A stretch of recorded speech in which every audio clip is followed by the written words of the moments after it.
Actuellement, les effectifs militaires de la Pologne s'élèvent à 200 000 soldats, mais le gouvernement polonais prévoit d'augmenter ce nombre jusqu'à 500 000.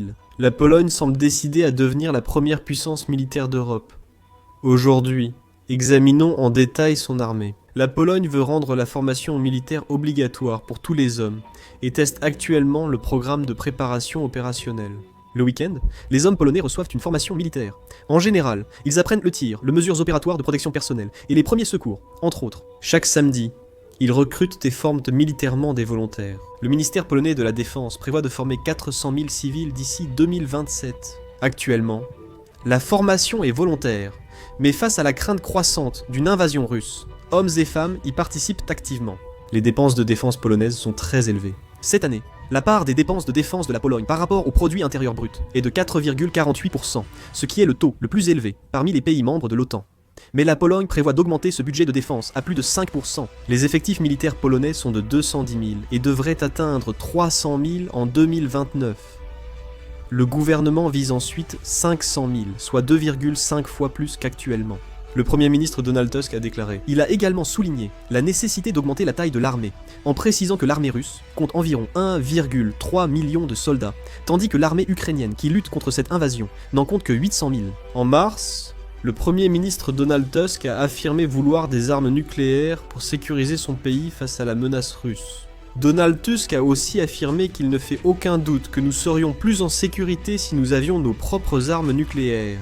Le Premier ministre polonais a même déclaré vouloir posséder des armes nucléaires. Bien sûr, cela ne signifie pas qu'il envisage réellement de mener des essais nucléaires ou de s'armer de façon nucléaire. La croissance de l'armée polonaise est actuellement la meilleure d'Europe. La Pologne a fixé son budget de la défense à 4,8% du produit intérieur brut pour 2026, atteignant ainsi le niveau le plus élevé parmi les pays membres de l'OTAN. Voyons d'abord l'ampleur de l'équipement. Dès le début de la guerre en Ukraine, la Pologne a renforcé sa puissance militaire de façon spectaculaire. Elle a surtout attiré l'attention en achetant en masse des armes coréennes. Dès 2025, le deuxième contrat d'exportation des chars K2 renforcera encore la puissance militaire de la Pologne. Le deuxième contrat vise à livrer 180 chars K2 à l'armée polonaise entre 2026 et 2030, dont 64 seront produits localement. Le nombre de chars en Pologne augmente fortement, si bien qu'en 2030, elle en possédera 1100.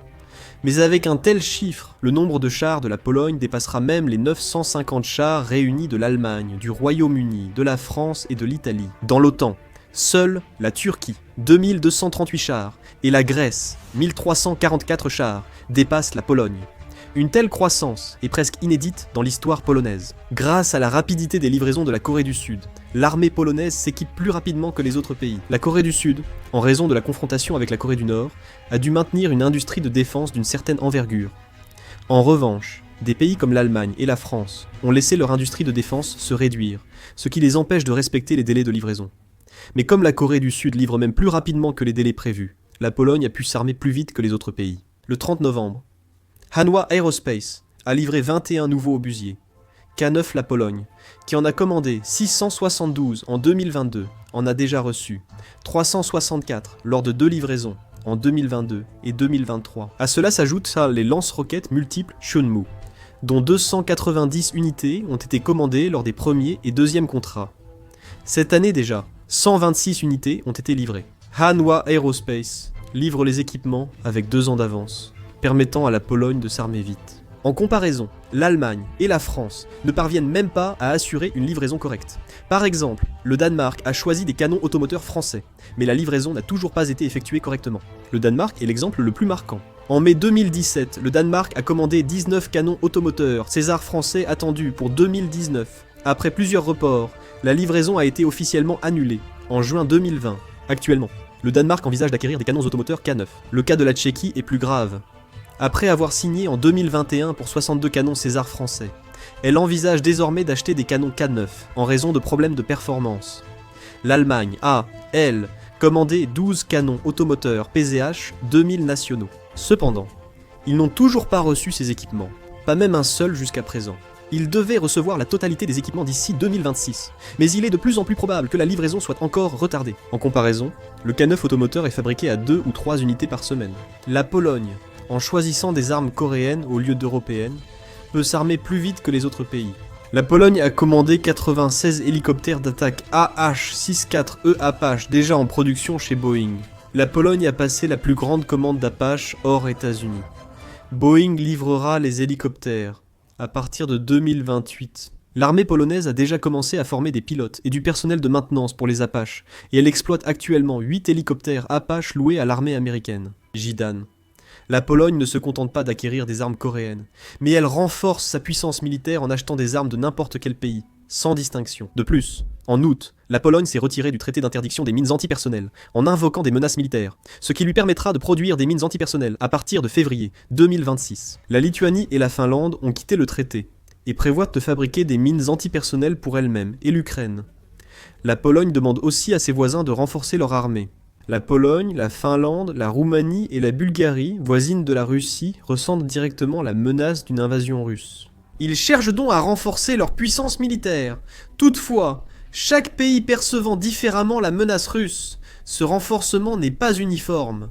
D'ailleurs, selon un sondage international publié par la revue diplomatique française Le Grand Continent, en Pologne, 77% des personnes interrogées estiment qu'il existe une forte menace de guerre avec la Russie, alors qu'au Portugal, ce chiffre est de 39%, et en Italie, de 34%. Plus on est loin de la Russie, moins on ressent le besoin de renforcer l'armée, non. Bien sûr, il a également été clairement souligné que plus la Pologne renforce sa puissance militaire, plus cela peut peser sur ses finances. Au sein de l'Union européenne, selon le pacte de stabilité et de croissance, il est stipulé que le déficit budgétaire annuel doit être maintenu en dessous de 3% du produit intérieur brut et la dette nationale en dessous de 60% du produit intérieur brut. En 2024, le déficit budgétaire de la Pologne atteint 6,5%, au-delà de la limite de 3%. Si les dépenses de défense augmentent fortement, l'émission d'obligations d'État devient inévitable, ce qui aurait, selon plusieurs analyses, un impact négatif sur l'économie polonaise. Cependant, malgré cela, la Pologne considère la menace russe comme imminente et continue de renforcer sa puissance militaire.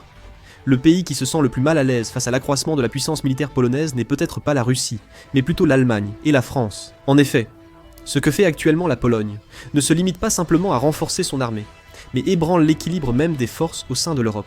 Traditionnellement, au sein de l'Union européenne, l'Allemagne et la France détenaient le leadership en matière militaire et diplomatique. L'Allemagne dirigeait l'Europe grâce à sa puissance économique, tandis que la France le faisait grâce à son arsenal nucléaire et sa force militaire. Mais avec l'émergence de la Pologne, cet équilibre est en train de se briser petit à petit. En termes d'effectifs militaires, de nombre de chars et de proportion du budget consacré à la défense, la Pologne a déjà commencé à dépasser l'Allemagne et la France. En particulier, pour ce qui est de la puissance des forces terrestres, certains estiment même que la Pologne est la plus forte d'Europe, à l'exception de la Russie et de l'Ukraine. Situation très inconfortable pour l'Allemagne et la France. Parce que cela signifie qu'ils ne peuvent que plus être les seuls à occuper le centre des discussions sur la sécurité en Europe. En réalité, lorsqu'une réunion sur la sécurité se tenait en Europe, la position de l'Allemagne et de la France représentait autrefois celle de toute l'Europe. Mais désormais, la Pologne commence à unir d'autres pays avec l'Allemagne pour exprimer une voix complètement différente. Ils veulent accentuer la pression sur la Russie, renforcer la puissance militaire et privilégier la coopération avec les États-Unis, ce qui va à l'encontre de l'autonomie stratégique européenne défendue par la France. Celle-ci souhaite une certaine indépendance vis-à-vis des États-Unis, alors que la Pologne préfère s'en rapprocher pour sa sécurité. L'Allemagne aussi se retrouve dans une situation difficile. Elle a annoncé une augmentation de son budget de la défense, mais le renforcement réel de sa puissance militaire progresse très lentement. En revanche, la Pologne, dès qu'elle dépense de l'argent, acquiert immédiatement de l'équipement, augmente ses effectifs et organise même des entraînements. En conséquence, en matière de sécurité européenne, c'est l'Allemagne qui parle, mais c'est la Pologne qui se prépare réellement. À cela s'ajoutent également des problèmes politiques. La Pologne n'est pas toujours docile face aux politiques de l'Union européenne, n'est-ce pas? La Pologne s'est souvent opposée à Bruxelles sur la justice, l'immigration et les réfugiés, et le fait publiquement si besoin. Si un tel pays possédait la plus grande puissance militaire d'Europe, l'Allemagne et la France auraient du mal à le contrôler, non. Ce ne serait plus une grande puissance docile, mais un pays suivant sa propre voie avec force. L'Allemagne hésite à afficher son leadership militaire pour des raisons historiques, contrairement à la Pologne, n'est-ce pas? La crainte de la Russie, les invasions passées, et la géopolitique justifient le renforcement militaire, créant une tension subtile en Europe. Officiellement, on dit que l'on accueille favorablement le renforcement militaire de la Pologne. Mais en réalité, on se méfie du fait que le centre de gravité de l'Europe se déplace lentement vers l'Est, n'est-ce pas? En ce moment, la Pologne ne fait pas que devenir plus forte. Elle affirme sa position au sein de l'ordre européen.